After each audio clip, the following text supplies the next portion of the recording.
অবৈধ bituminous plant বন্ধ করে দেওয়ার অভিযোগকারী চিকিৎসকদের বিরুদ্ধে মালিকের কুরুচিকর মন্তব্য প্রতিবাদ করায় রক্তারক্তি কাণ্ড। আক্রান্ত প্রবীণ ঠিকাদার হাসপাতালে চিকিৎসাধীন। বেশ কিছুদিন আগে ঊনকোটি জেলা হাসপাতালের পাশে গড়ে ওঠা বিটুমিনাস প্ল্যান্টের বিষাক্ত ধোঁয়ায় হাসপাতালে রোগী এবং চিকিৎসকদের পাশাপাশি হাসপাতালে কোয়ার্টারের বাসিন্দাদের অস্বস্তিকর অবস্থা।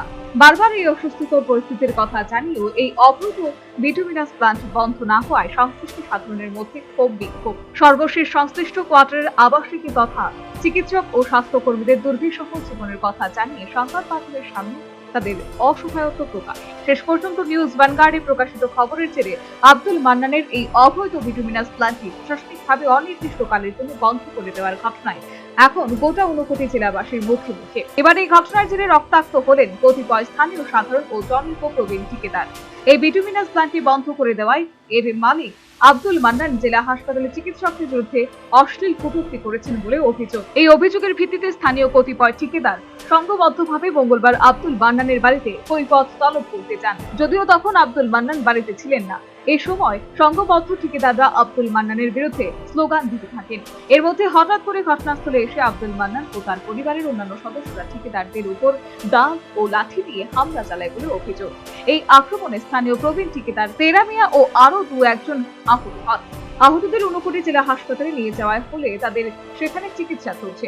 অভিযুক্ত আব্দুল মান্নান এবং তার ছেলে তাদের উপর দা এবং লাঠি নিয়ে হামলা চালিয়েছে বলে চিকিৎসাধীন অবস্থায় জানালেন আক্রান্ত তেরা মিয়া। আমার নাম তারা মিয়া। আমরা দীর্ঘদিন ধরে কন্ট্রাক্টরের সাথে যুক্ত।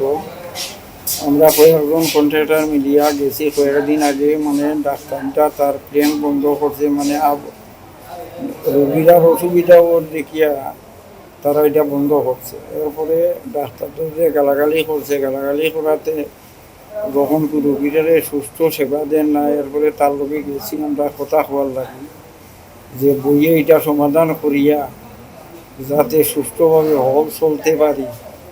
এমতো অবস্থায় হে দা লইয়া লাঠি লইয়া দা লইছে, আর তারপরে লাঠি নিচে লইয়া বাড়িয়া আমরা দৌড়াইয়া মারছে। আমি এই হসপিটাল ডাক্তারের রেফার করছি, আমি বাইরে যাওয়া।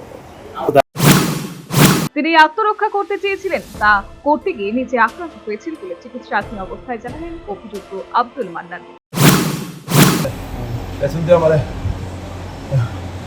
প্রথমে কোমর মারছে, তারপরে পেছন দিকে তার মারিলা, জানে মারিলা, মারালে আছে ফিরত যাইতাম না।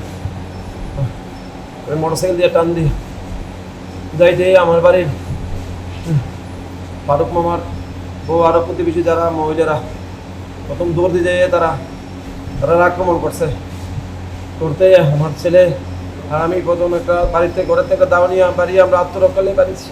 চারিদিক দিয়ে একরকম অ্যাটাক করছে। তেরা মিয়া তো লাঠি লয়ে আমার মারার চেষ্টা করছে। তখন আমি পিছিয়ে দিয়ে আমার বাড়ির পাশের মহিলাটিরে মারছে, রাস্তার ফলে দুজনের মাথা ফাটছে। তিনবার অ্যাটেম্প নিয়েছি, তিনবার আমি মাথা সরাইয়া মাথায় একটা দাওয়া ছিল ওইটা দিয়ে ফিরেছি। 4 নম্বর বারে আমার এখানে মারছে, 5 নম্বর বারে দুটো মনে আছে। এরপরে আমি কাইতে পড়লে আমার পেছনে এখানে মারছে। ঘটনায় ঊনকোটি জেলা হাসপাতাল সংলগ্ন এলাকায় বর্তমানে রীতিমতো টান উত্তেজনা। পরিস্থিতি স্বাভাবিক রাখতে মোতায়েন করা হয়েছে আরক্ষা বাহিনী। ঘটনায় গোটা এলাকায় ব্যাপক চাঞ্চল্য সৃষ্টি। Bureau report, news vanguard.